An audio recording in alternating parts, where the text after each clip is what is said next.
Udara kota Bandung yang sejuk, sayang untuk dilewatkan apalagi kalau enggak bersepeda. Pagi ini saya ditemani oleh mojang Bandung namanya Anita. Tapi sebelum goes ada baiknya nih kita melakukan peregangan dahulu. Peregangan otot sering terlupakan, padahal tanpa gerakan peregangan, otot akan terkejut pada saat dipaksa mengayuh pedal sepeda. Akibatnya, resiko cedera akan lebih tinggi. Selain mencegah kram otot, gerakan pemanasan sebelum bersepeda juga akan membuat aliran darah merata ke seluruh bagian tubuh, mulai dari kepala hingga kaki. Idealnya, pemanasan dilakukan minimal selama 5 menit. Beberapa metode pemanasan yang sederhana adalah menggerakkan tangan dan kaki. Porsi peregangan pada bagian kaki harus mendapatkan porsi yang lebih dibanding tangan. Gerakan sederhana pada kaki bisa dilakukan dengan beberapa posisi. Misalnya dengan mengangkat kaki secara lurus hingga menarik kaki dari belakang. Dan perlu diingat ya, jangan terlalu menghabiskan tenaga untuk pemanasan. Karena tenaga akan lebih dibutuhkan ketika akan bersepeda nantinya. Selanjutnya, saya dan Nita goes menuju ke salah satu gedung tertua di Bandung.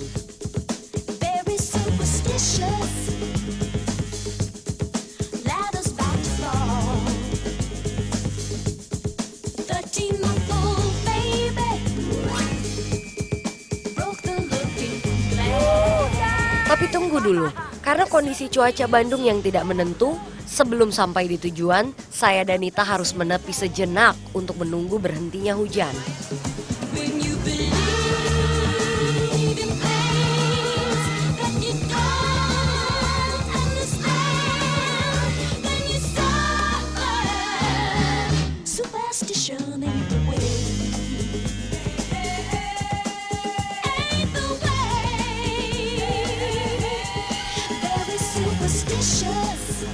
Gemeentehas adalah nama dari Balai Kota Bandung pada zaman kolonial Belanda dulu. Dan sebelum ada balai kota, di sini tempat berada gedung penyimpanan kopi milik kolonial. Dan sesudah itu dirobohkan, kemudian dibangunlah Balai Kota Bandung. Untuk jadi simbol dari Bandung adalah kota praja sejak tahun 1906.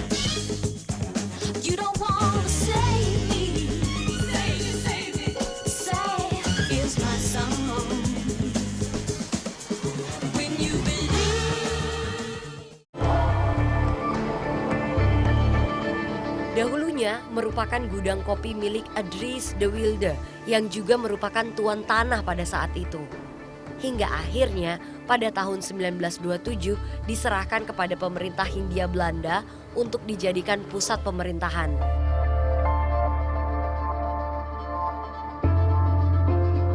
Karena lokasi balai kota yang tidak jauh dari Jalan Braga sebagai pusat hiburan, fungsi gedung ini pernah digunakan sebagai pusat kegiatan ekonomi dan bisnis bagi kaum bangsawan Belanda pada masa itu.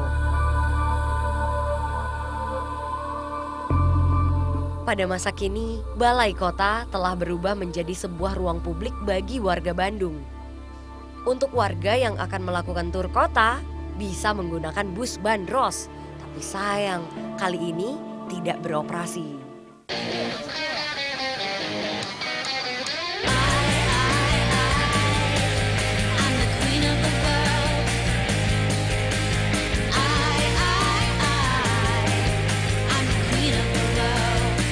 Masih di dalam area Balai Kota Bandung, ada taman yang ditata rapi dan indah. Beberapa monumen juga terdapat di dalam pekarangan taman ini. Salah satunya patung badak sebagai ciri khas Taman Balai Kota Bandung. Sebagai ruang terbuka, taman ini kerap disambangi warga Bandung untuk melepaskan waktu luang bersama keluarga atau sebagai ajang tempat berekspresi. Nah, salah satunya adalah Gembok Cinta yang terinspirasi dari romantisme kota Paris di Prancis.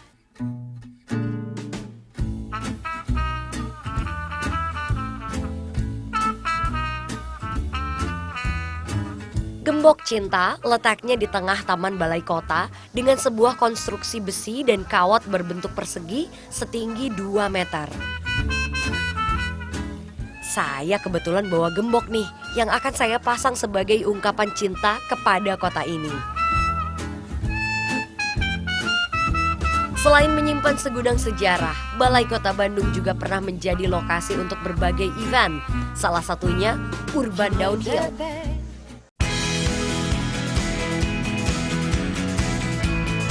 Esensi urban downhill sebenarnya sama dengan downhill pada umumnya.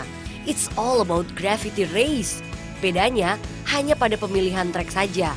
Urban downhill dilakukan di daerah perkotaan yang memiliki kontur dengan elevasi menurun. Indonesia memiliki kota dengan elevasi alami untuk berurban downhill seperti Semarang, Malang, Bogor, dan Bandung.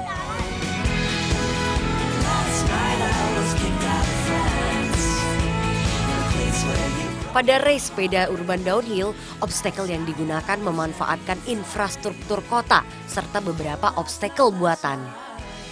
Para penggila balap downhill di event Urban Downhill Bandung ini berlomba menunjukkan skillnya. Mereka harus melewati jalur di tempat-tempat umum dan obstacle yang cukup sulit. Trek yang panjangnya sekitar 500 meter ini memang tidak bisa dianggap mudah. Bermain kecepatan tanpa perhitungan bisa membawa risiko yang fatal.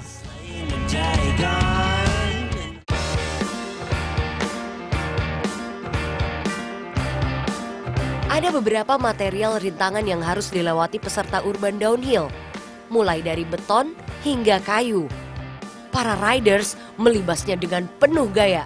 Wah, keren!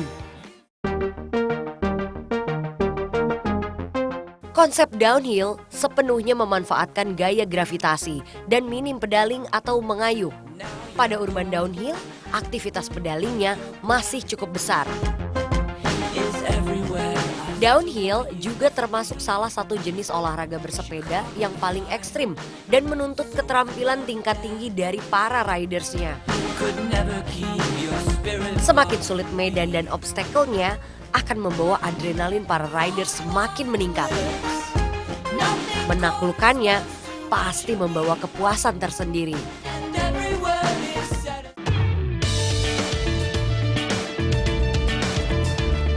Ada beberapa teknik yang menjadi andalan para riders downhill, diantaranya sprint dan drop off. Teknik sprint dilakukan dengan mengayuh sepeda secara maksimal mulai dari garis start hingga finish.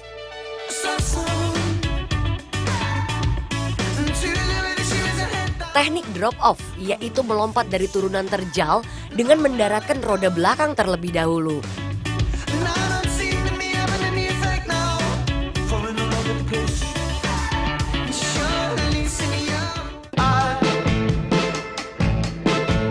Sepeda downhill memang dirancang untuk digunakan pada jalur yang menurun. Beratnya lumayan dan terbuat dari logam yang cukup tebal. Suspensi depan biasanya memiliki travel antara 150 sampai 200 mm.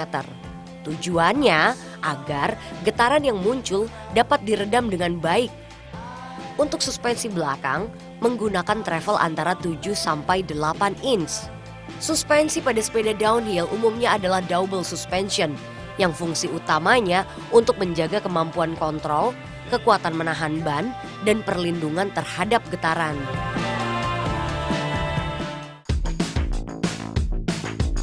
Sepeda downhill tidak bisa dipakai menanjak. Dan dengan tuntutan spesifikasi yang khusus, komponennya menjadi mahal. Satu set sepeda downhill yang siap dipakai, harganya bisa mencapai puluhan juta rupiah. Ada beberapa tips untuk yang ingin mencoba bersepeda downhill.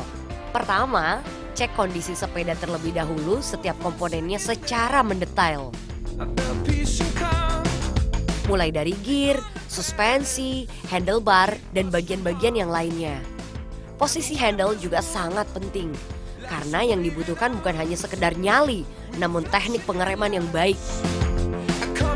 Perlengkapan penunjang keamanan juga harus lengkap. Hal ini penting karena resiko yang ada lebih ekstrim dan berbahaya. Pelindung kepala wajib dikenakan. Kemudian ditambah pelindung siku, pergelangan tulang kering, dan tulang belakang. Satu set sepeda downhill standar harganya berkisar 20 jutaan rupiah saja.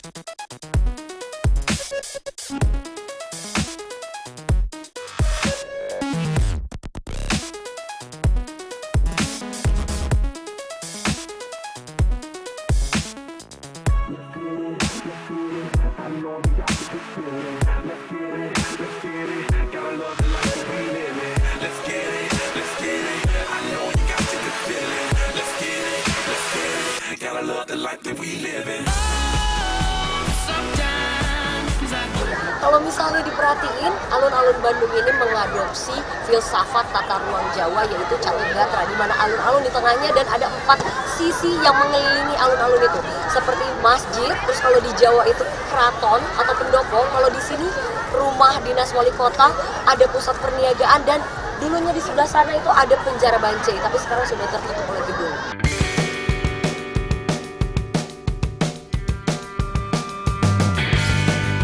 Pada masa kolonial, alun-alun digunakan sebagai panggung pertunjukan tinju, adu domba, panahan, dan pertandingan sepak bola.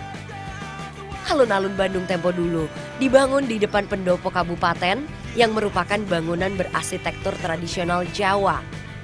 Dulunya adalah tempat kediaman Bupati Wiranata Kusuma II. Alun-alun Bandung tidak lepas dengan keberadaan Masjid Agung Bandung. Walaupun bentuknya sekarang ini tidak sama dengan bentuk aslinya. Masjid Agung Bandung tercatat sudah 8 kali mengalami perombakan. Yang terakhir di tahun 2001 bentuknya seperti apa yang kita lihat pada saat ini. Masjid Agung Bandung ini juga yang menjadi saksi bisu perkembangan kota Bandung.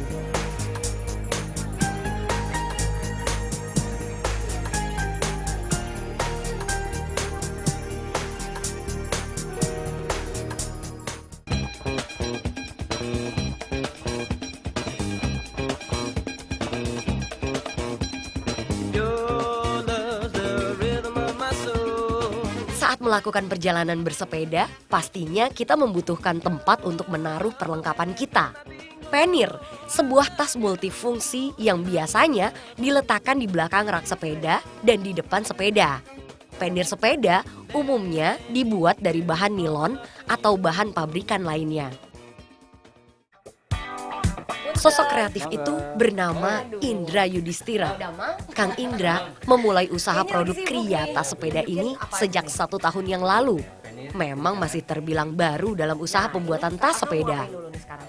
Karena jiwa pantang menyerah Kang Indra, apapun permintaan customernya, Kang Indra siap menyanggupinya.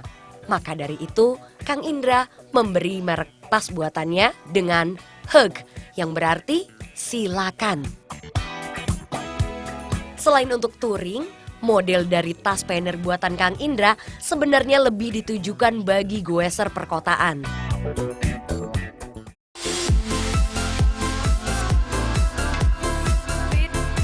Proses awal pembuatan dari Penir dimulai dengan menggambar pola pada bahan. Setelah pola terbentuk, proses selanjutnya adalah penjahitan. Selanjutnya adalah tahap variasi, dengan menambahkan motif berbahan kulit pada bagian samping hingga ujung tas, kemudian diakhiri dengan pemasangan pengunci dan sabuk pada tas. Selain Penir berbahan kanvas, Kang Indra juga membuat tas berbahan kulit. Contohnya, tas dengan bahan kulit kerbau ini nih. Semakin lama, Penir berbahan kulit ini akan memiliki tekstur warna yang khas dan sifatnya pun semakin lentur. Harga dari tas sepeda produksi Kang Indra ini dibanderol dari harga 1 juta hingga 2 juta rupiah per satuannya.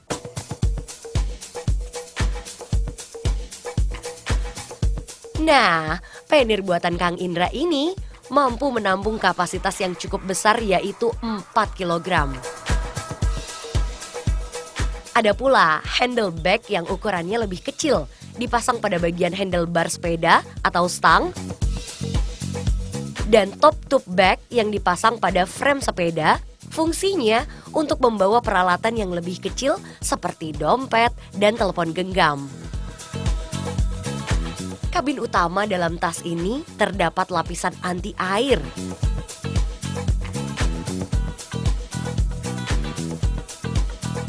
Dan pada samping kanan dan kiri dilengkapi sebuah saku. Semua saku menggunakan sistem quick release, jadi praktis, tinggal pasang dan lepas untuk memasukkan berbagai barang bawaan. Nah, untuk perawatan tas berbahan kulit dan kanvas sebenarnya tidaklah sulit. Kang Indra menyarankan untuk melindungi penir dengan cover anti air saat hujan tiba. Sedangkan untuk perawatan berkala, cukup menggunakan semir kulit. Pada saat penyimpanan, cukup menghindari dari tempat yang lembab. Mudah bukan? Tas sepeda bukan hanya pelengkap, lebih dari itu. Tas sepeda juga memberikan keleluasaan saat berkendara di jalan raya tanpa ada beban di badan kita.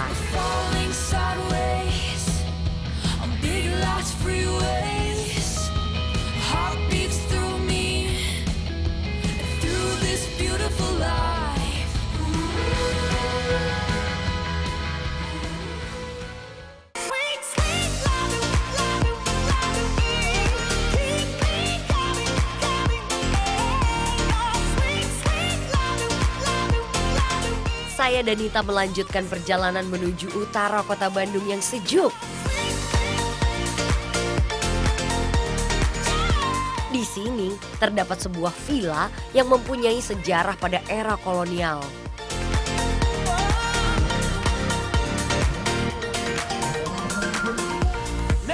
Dominic Willem Barrety adalah pemilik dari bangunan bernama Isola ini, dan bangunan ini pernah dijadikan tempat tinggal sementara oleh jenderal tentara Jepang yaitu Hitoshi Imamura saat mempersiapkan perjanjian Kalijati waktu itu.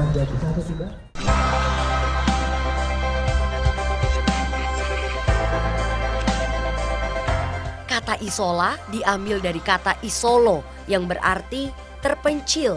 Karena pada zamannya, lokasi ini jauh dari pusat kota dan keramaian.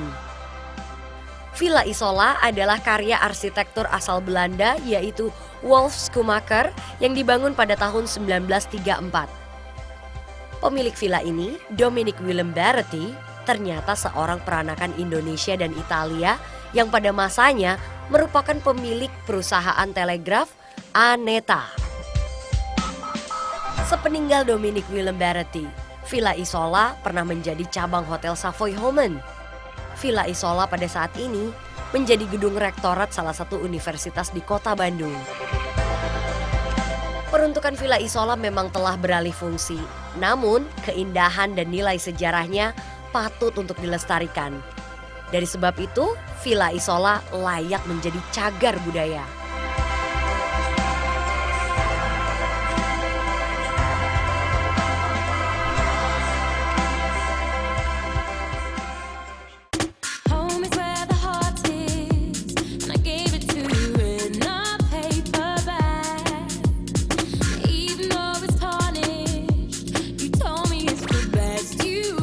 Nita mengajak saya untuk bertemu dengan teman-teman pesepeda lainnya.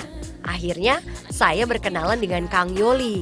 Nah, Kang Yoli ini nih salah satu penggemar touring. Karena saya dan Nita akan bersepeda melintasi jalur menanjak, jadi ada beberapa tips bersepeda menanjak dari Kang Yoli. Boleh dong bagi-bagi tips soal menghadapin tanjakan, tapi nggak tuntun ya. Gimana aja nih? Jadi triknya itu kita harus tahu dulu niatnya sampai di atas, kira-kira kuat nggak kitanya. Kalau kita kuat, ya kalau kita kuat, cara triknya adalah kita harus 2 goes 1 napas. 2 goes 1 napas, maksudnya 2 kayuhan pedal. 2 kayuhan pedal, 1 kali napas tarik. 2 kali goes, buang. Oh, itu triknya, itu kan nyampe kemana aja. 2 kali tarik, 2 kali buang, 2 ya. kali tarik, 2 kali buang, ya. itu sampai di tujuan. Teknik ini memacu penyerapan oksigen ke tubuh dengan lebih baik, jadi tubuh selalu siap untuk menerima tekanan pada saat menanjak. Pemilihan grup set yang tepat merupakan kunci utama dalam menanjak. Pada grup set, terdapat derailleur yang menjadi sistem transmisi dan mekanisme untuk memindahkan rantai dari crank atau sprocket satu ke yang lainnya. Derailleur ada dua, yaitu front derailleur dan rear derailleur. Fungsi keduanya sangat penting, terutama pada saat proses bersepeda, baik untuk melewati berbagai kondisi jalan hingga pengaturan kecepatan.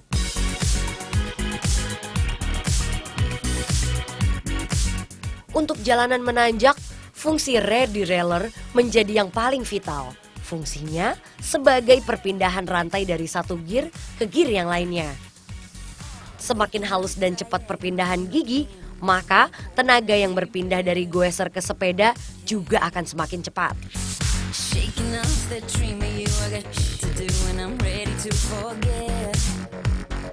Geometri sepeda jenis loopy top tube atau frame lady lebih sering digunakan untuk menanjak. Geometri sepeda dengan top tube miring ini mampu membantu penyaluran tenaga saat menanjak. Tips selanjutnya adalah posisi saddle. Idealnya untuk menanjak, posisinya adalah sedang, jadi tidak terlalu datar dan juga tidak terlalu miring ke depan. Posisi saddle baiknya sedikit menunjuk pada head tube sepeda.